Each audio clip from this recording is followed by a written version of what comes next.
Market to Market is everywhere you are. Subscribe to Market on YouTube, find us on the PBS video app to stream on demand, and add our 3 podcasts on your favorite podcasting app. The fall foliage in Northwest Connecticut provides an idyllic backdrop for Freunds Farms, a dairy operation where the management practices are designed to ensure the family farm's future. New England is a tough spot to milk cows. Our costs are much higher than the rest of the nation. Matthew Freund is the second generation working on this operation, rooted in the rolling hills of Canaan, Connecticut. Freund's father, Eugene, started the operation with sustainability in mind. When Matthew and his brother Benjamin took over the dairy, they continued using the same sustainable mindset. We've always been astute to the fact that there's other things that have to happen to make the dairy stay solvent. Facing new manure disposal regulations, the Freund brothers decided to turn a potential negative into a positive. They took the manure from their 300-head dairy and used it to generate additional revenue by building one of New England's first anaerobic digesters. The methane captured from the manure is burned to heat water, the barns, and their family home.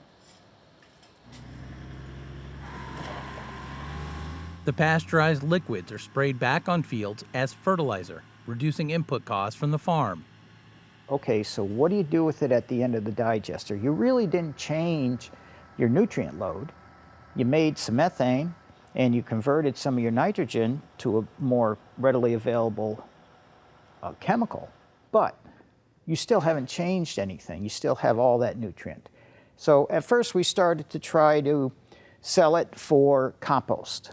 And that didn't work out so well because my next door neighbor, who milks 4 times as many cows as I do, was selling compost as well. The brothers continued to search for a use for the manure solids.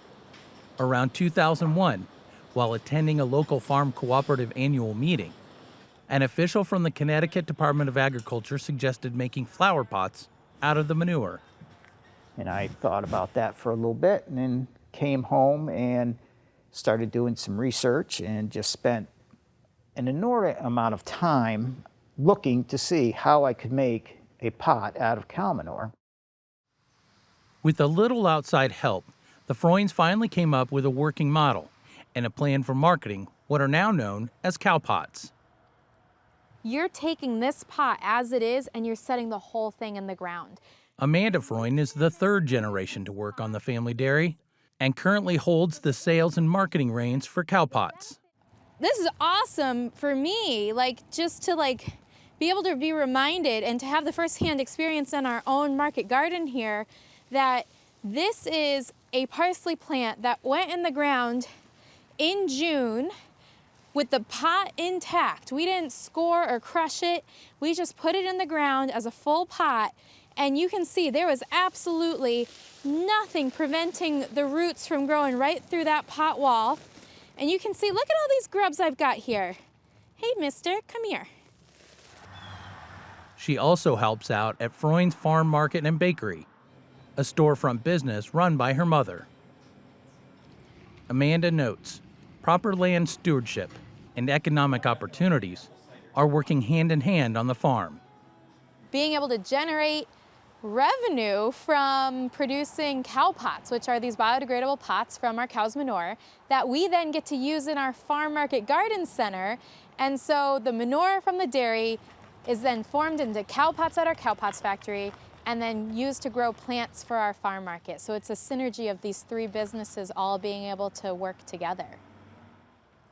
Cowpot's footprint has grown from supporting gardens in New England states to supplying gardeners with compostable flower pots nationwide. Some of Freund's products can be found in Des Moines, Iowa, at the city's downtown farmers market. I wanted something that disappeared, got the plant. Jana Erickson is owner of Wits End Gardens. Her business specializes in growing perennials for pollinators. When she started selling flowers at the farmers market in 2015, she was having a difficult time deciding how to pot her flowers.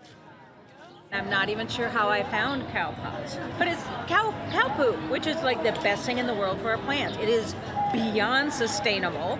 Because when I tell people, I'm like, their day job is making ice cream and cottage cheese, but their side work is, pooping, and you're never going to run out of cow poop. Erickson believes the biodegradable flower pots have improved her plants, her sales, and her mission.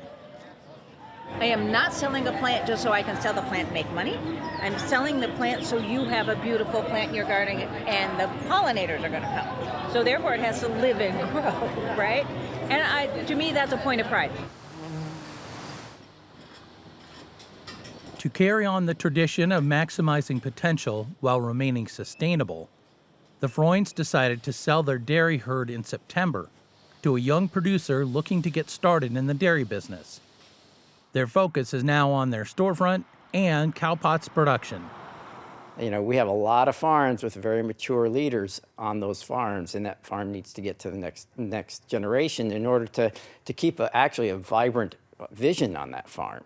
Because if you're trying to stick with people my age, you're kind of get stuck. I don't say in a rut, or all people my age don't have any place to go, but the vision of someone in their 60s versus someone in their 20s is vastly different. So we've been searching for the right individual to kind of come in and take over the cows, and we finally were successful, actually just the beginning of last month.